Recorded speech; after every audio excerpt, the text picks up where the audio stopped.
Assalamualaikum warahmatullahi wabarakatuh. Waalaikumsalam warahmatullahi wabarakatuh.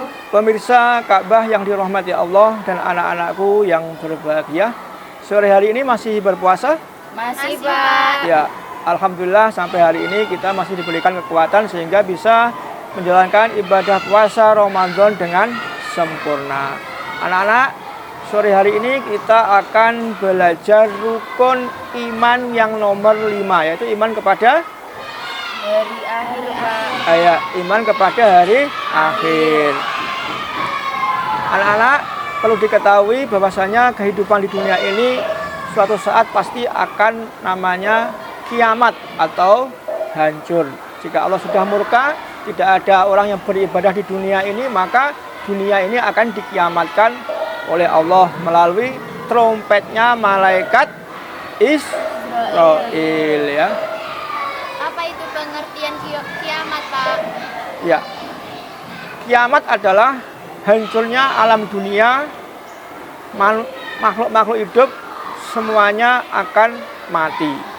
Nah, kematian adalah proses hilangnya atau lepasnya ruh dari jasad menuju alam lain.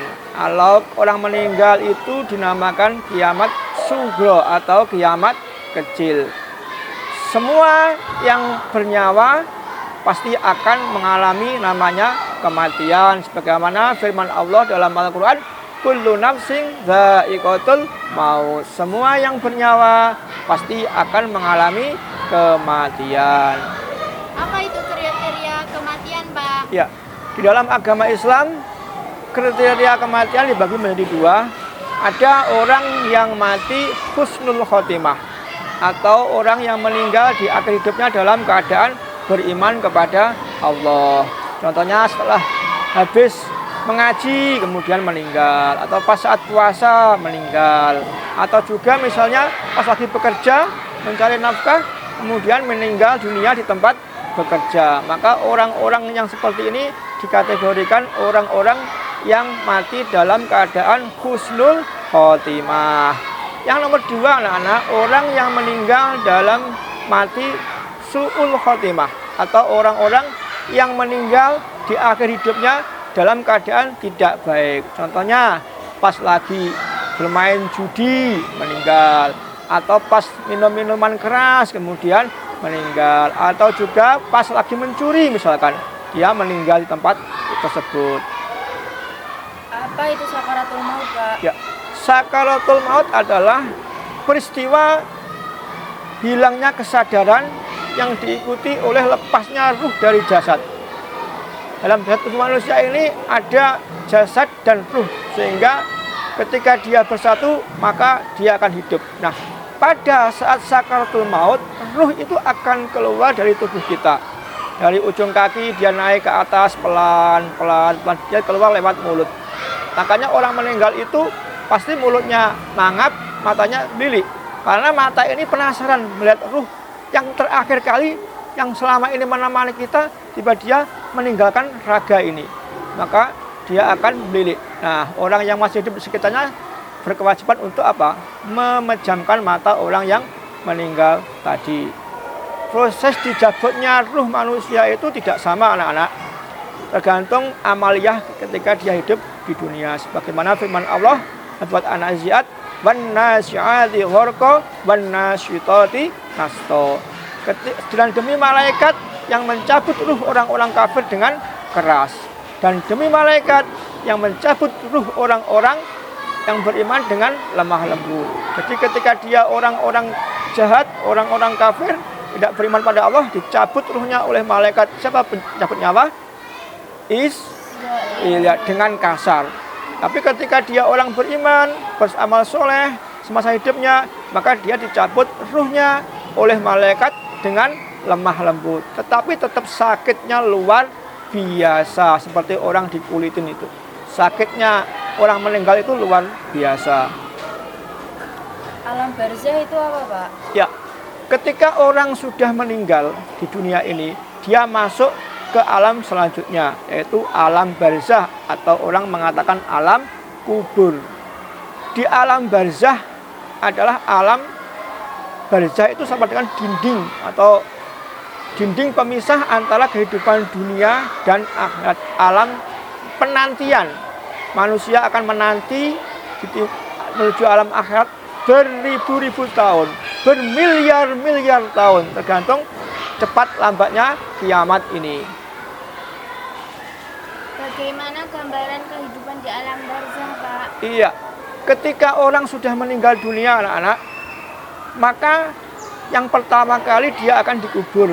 Karena manusia itu berasal dari tanah dan dia akan dikubur di dalam tanah. Nah, ketika dia dikubur, maka para ta'izin tadi kan tidak semuanya di tempat kubur terus, dia akan pulang. Ketika dia pulang, si mayat tadi mendengar teropak kaki orang yang pulang tadi. Nah, orang yang pulang paling akhir 3 langkah paling akhir, maka akan kedatangan 2 malaikat yang akan menanyai si mayat. Itu malaikat siapa? Munkar dan Nakir. Mayat tadi ditanya oleh malaikat, siapa namamu? Siapa Tuhanmu? Siapa pemimpinmu? Apa kitab sucimu? Kalau si mayat tadi bisa menjawab dengan baik, karena dia orang beriman, maka akan mendapatkan nikmat kubur. Diperlihatkanlah tempatnya nanti di akhirat, yaitu surga Allah. Nah, si mayat tadi lari, pengen masuk ke surga, tapi ditahan oleh malaikat karena belum waktunya. Nanti itu tempatmu nanti ketika kamu sudah kiamat. Nah, sebaliknya, jika orang yang mati tadi orang-orang kafir, orang-orang yang jahat, yang semasa hidupnya tidak beriman pada Allah, atau banyak amal jahatnya, maka akan diperlihatkannya gambarannya ketika dia di alam akhirat nanti, yaitu neraka dengan penuh siksaan yang luar biasa. Kemudian orang kafir tadi takut luar biasa. Dia ingin lari kembali ke dunia supaya beramal baik, tapi tidak bisa. Nah, makanya hidup yang sementara ini mari kita gunakan dengan sebaik-baiknya untuk beramal baik. Apa hikmah mengingat kematian dan alam barzah, Pak? Ya, hikmah kita mengingat kematian, yang pertama kita akan selalu tidak berani untuk berbuat maksiat. Yang nomor 2, kita tentunya akan lebih berhati-hati dalam mengarungi bahtera hidup di dunia ini. Yang nomor 3, dia akan lebih giat beribadah kepada Allah.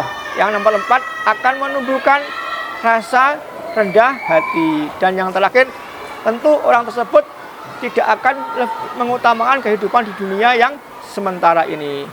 Anak-anak perlu diketahui, yang memberatkan amal di akhirat nanti adalah bagaimana jika seorang muslim mempunyai keturunan, mempunyai anak, kemudian disekolahkan di sekolah-sekolah Islam, di madrasah atau di pondok-pondok pesantren, dengan harapan supaya anaknya menjadi orang baik, menjadi anak-anak yang pintar mengaji. Maka amalan ini akan memberatkan orang tuanya.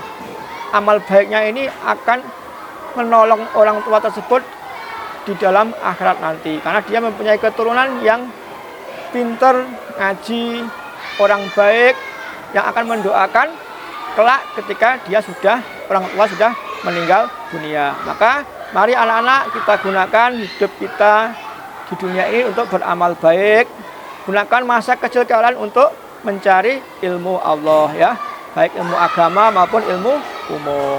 Saya rasa sore hari ini cukup belajar kita. Mudah-mudahan kita puasa genap sampai 30 hari, tidak bolong, ya. Cukup, terima kasih. Akhirul kalam, wassalamualaikum warahmatullahi wabarakatuh. Waalaikumsalam warahmatullahi wabarakatuh.